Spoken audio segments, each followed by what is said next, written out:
But what shall we do? Content ourselves by singing a hymn, offering a prayer, or giving a little good advice? No, 10,000 times no. We will pity them, feed them, reclaim them, employ them. Perhaps we shall fail with many, quite likely, but our business is to help them all the same. So let us haste to the rescue. Who in this company will lend a hand? Father of this army, Captain of our soldiers, may your glory fill the earth. As this world grows colder, may your troops be bolder. May we fight with only love. May the crosses we bear be the weapons of our warfare. May we even know death for you. May we even know death for you.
Morning again to our thoughts for this morning.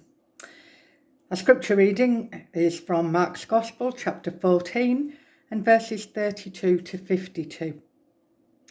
Tony Castle tells the story of how, when he was in his late teens, prompted by nosiness, he did something underhand. He says, "I was home from college for Christmas. My mother and father had gone to bed, leaving me to watch a film on television downstairs. When it eventually finished, I went up to my bedroom, and on the way, I noticed that there was still a light under my parents' bedroom door. And hearing the mutter of voices, I decided to creep along the passageway and eavesdrop. When I arrived silently at their bedroom door, I bent my head to listen. And after listening for a few moments, I tiptoed away in embarrassment. I learnt something that I had never known before. My mum and dad were praying together." Now, as I read that story, I thought about possibly many occasions when we might have found ourselves eavesdropping. Not always intentionally, of course. And I was reminded of a passage in Mark's Gospel where an incident of eavesdropping is mentioned. It occurred when Jesus was praying in the Garden of Gethsemane.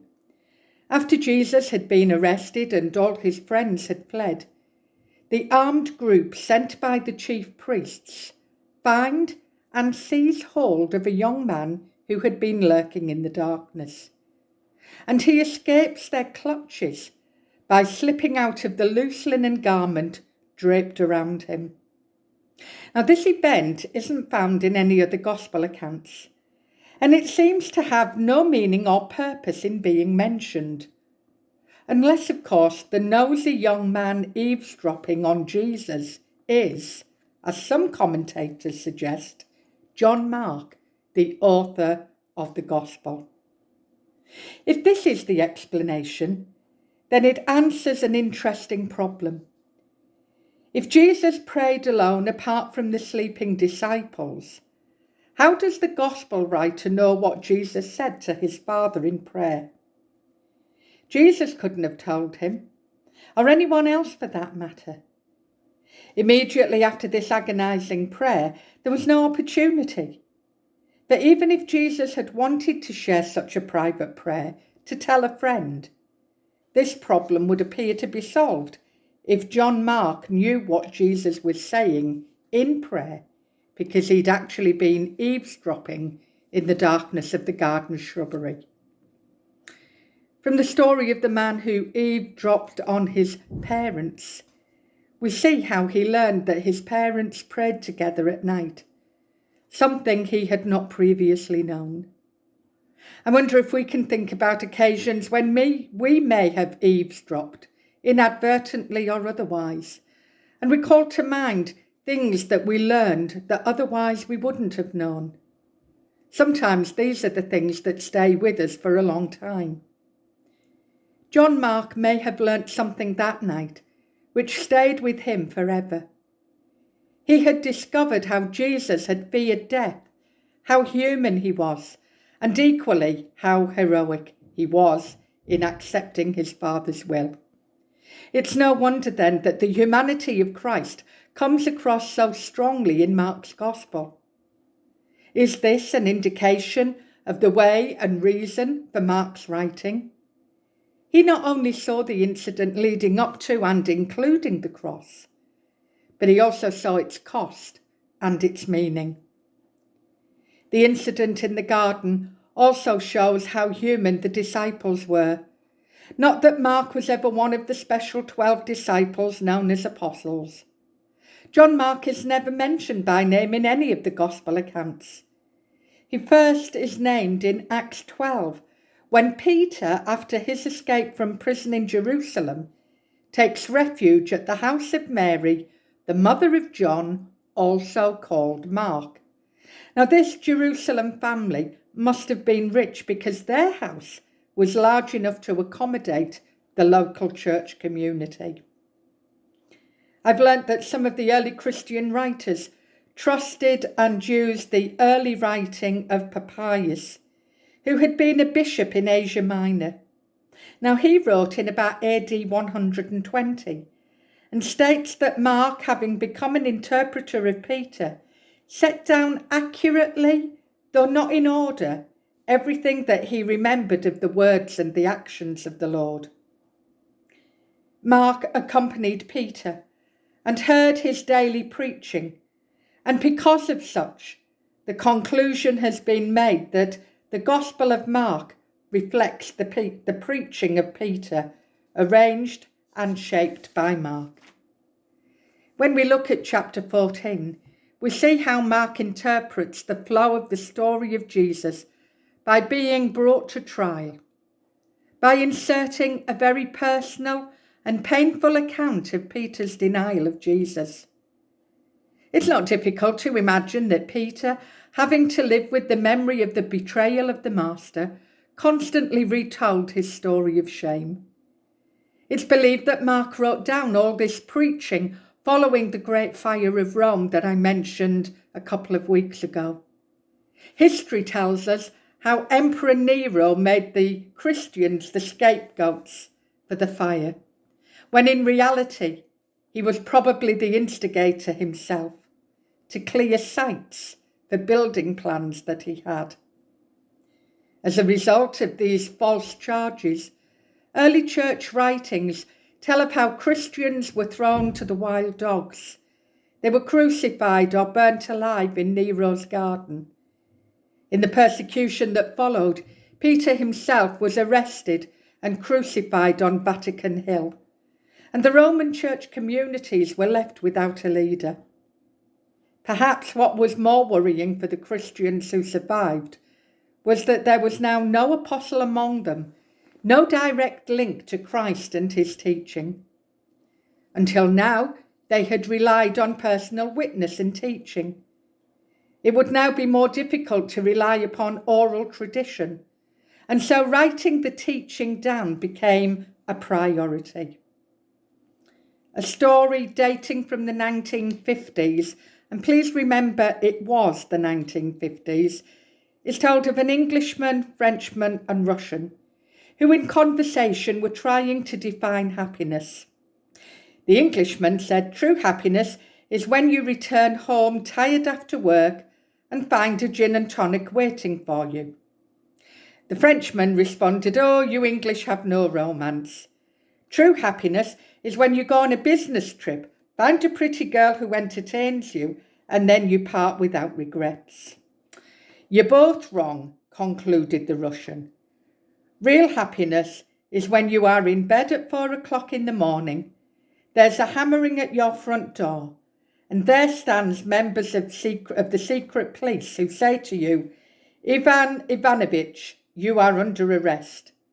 And you're able to reply, 'Sorry, Ivan Ivanovich lives next door.'" Well, we can only begin to imagine the horror that lies behind that story and others. We know of that situation that's happening in the Ukraine today. Mark would certainly have understood the hammering on the door in the night, for it was against this background of night raids by the security forces of his day, arrests, torture and cruel death, that he wrote his gospel. Another of Mark's themes is discipleship and the cost of discipleship. Mark knew all about it. He was faithful all his life from his teens to his death. He may well have witnessed in the garden the cost to Jesus of his total self-giving. And he knew that discipleship likewise demanded total giving. Mark records the inspiring story of the poor woman who gave all she had to God.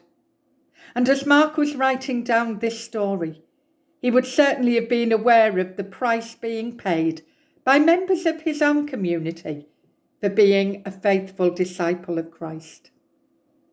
But I want you to imagine you're sitting with a group of these Christians at some secret address in Rome, gathered together after dark. All talk as people come together is of the latest arrests and executions. Some of your friends, Perhaps even members of your own family have already been tortured and killed. But Mark has brought along a scroll that he has written and asks the leader to read from it. And perhaps you hear these words: "If anyone would come after me, he must deny himself and take up his cross and follow me. For whoever wants to save his life will lose it, but whoever loses his life for me and for the gospel will save it." Those Christians were severely tempted to save their lives by renouncing Christ and his message. We can imagine then the people being reminded how Jesus feared death in the Garden of Gethsemane, how he was faithful to what God asked, and how the resurrection followed. Within the first 20 verses of the Gospel, Mark has Jesus calling disciples to follow him. The Gospel eventually concludes with the challenge, "Go tell the disciples and Peter that the tomb is empty." And the final words are of the women disciples who said nothing to anyone because they were afraid. This Gospel really spoke to the needs of Mark's persecuted community.